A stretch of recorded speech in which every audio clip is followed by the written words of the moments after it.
একসময় দামোদরের বুকেই ছিল কোলাহলপূর্ণ নদীবন্দর। নবম থেকে একাদশ শতাব্দী পর্যন্ত তেলকুপি অঞ্চলের তৈলকম্প নদীবন্দর জুড়ে ছিল ব্যবসা বাণিজ্যের সমৃদ্ধ ইতিহাস। তাম্রলিপ্তের সঙ্গে ছিল নৌযোগাযোগ। এখান থেকে তামা, আকরিক ও তৈলবীজ রপ্তানি হতো বিদেশে। ইতিহাস বলছে একসময় এখানে ছিল ২৬টি দেউল। আজ একের পর এক দামোদরের গর্ভে হারিয়ে গিয়ে ৩টি টিকে আছে। বর্তমানে এই এলাকা পর্যটন ক্ষেত্র হিসেবে গুরুত্ব পেয়েছে, কিন্তু দুর্ভাগ্য, বেহাল রাস্তার জেরে সেই ঐতিহ্যবাহী তেলকুপি পর্যটন আজ ধুঁকছে। বারণীঘাটে যাওয়ার রাস্তা সংস্কার না হওয়ায় পর্যটকরা যেতে পারছেন না। স্থানীয়দের অভিযোগ, রাজনীতি দ্বন্দ্বের জেরে তেলকুপির উন্নয়ন আটকে রয়েছে। বড়রা গ্রাম পঞ্চায়েতের বিজেপির উপপ্রধানের অভিযোগ, এলাকার রাস্তাঘাটের করুণ দশা নিয়ে আমরা বারবার প্রশাসনের দৃষ্টি আকর্ষণ করেছি, কিন্তু তৃণমূল পরিচালিত রঘুনাথপুর পঞ্চায়েত সমিতি কোনো ব্যবস্থা নেয়নি। সেই কারণে কি বিপুল পর্যটনের সম্ভাবনা থাকা সত্ত্বেও অবহেলিত তেলকুপি? উঠছে প্রশ্ন।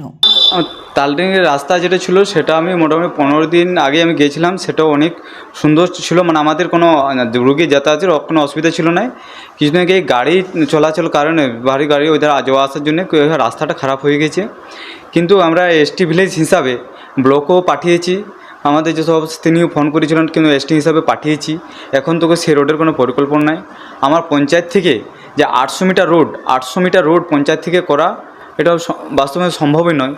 তো আমাদের যাবতীয় জিনিস ওই হিসাবে বাদ আছে। আর আমাদের সমিতি হিসাবে যে আমাদের আছে 3টে আমাদের সমিতি, পুরো অঞ্চলে আমাদের 3টা সমিতিই আমাদের জিতা, কিন্তু 3টা সমিতি হিসাবে আমরা প্ল্যানিং যখন পাঠাই, কোনো প্ল্যানিং আমাদের অ্যাপ্রুভ করে না।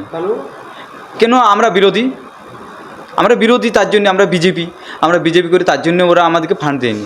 আমি পুরো চ্যালেঞ্জ করতে পারি, যদি জামাটি আমি থাকাকালীন, আমার যে আর 2 বছর পূর্তি হলো, 2 বছরের মধ্যে জামাটিতে আমি এমন কাজ করি নাই, আমাকে একটা মেম্বারকে যদি বলে দিতে পারে অভিযোগ, যেমন আমি বাউন্ডারি একটা ওদের দেবস্থান আছে, তার বাউন্ডারি হয়েছে, নলকূপ হয়েছে, আপনার এই প্ল্যানিংয়ে আমি সোলার পাম্প ওদের টেন্ডার করেছি, আপনাদেরকে আমি অ্যাপ্রুভ এজেন্ট আমি দেখিয়ে দিতে পারি যে আমি দিয়েছি।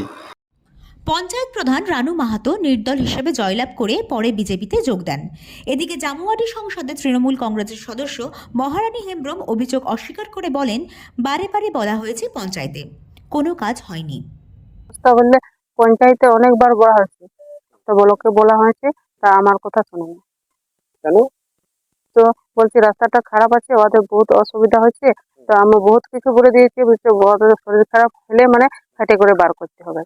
তখন বলছে হ ঠিক আছে করে দেবো, অমনি করে না। আগের থেকেও জানিয়েছি আমি, কিন্তু কোনো কাজ নেই। স্থানীয় বাসিন্দা ক্ষোভ প্রকাশ করে বলেন, রাস্তা এতটাই খারাপ যে বাইক বা গাড়ি নিয়ে যাওয়া যায় না।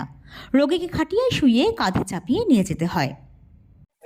আমাদের এখন রাস্তার অসুবিধা আছে, অনেক খারাপ হয়ে গেছে।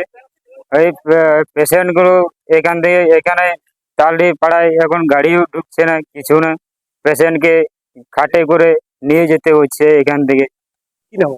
অভিযোগ, রঘুনাথপুর ব্লক প্রশাসন ও রঘুনাথপুর 2 ব্লকের পঞ্চায়েত সমিতিও বিষয়টিতে উদাসীন। রাজনৈতিক তরজার ফলে বেহাল রাস্তা সংস্কার আটকে থাকায় মার খাচ্ছে ঐতিহাসিক তেলকুপি পর্যটন। দামোদরের তীরে হাজার বছরের ইতিহাসের সাক্ষী এই অঞ্চল, যেখানে এক সময় নদী বন্দরে ছিল জমজমাট পরিবেশ। আজ সেখানে নীরবতা। স্থানীয়দের আশা, রাজনীতি সরিয়ে রেখে পর্যটনের স্বার্থে দ্রুত ব্যবস্থা নিক প্রশাসন। রঘুনাথপুর থেকে নিজস্ব প্রতিনিধির রিপোর্ট, পুরুলিয়া মিরর।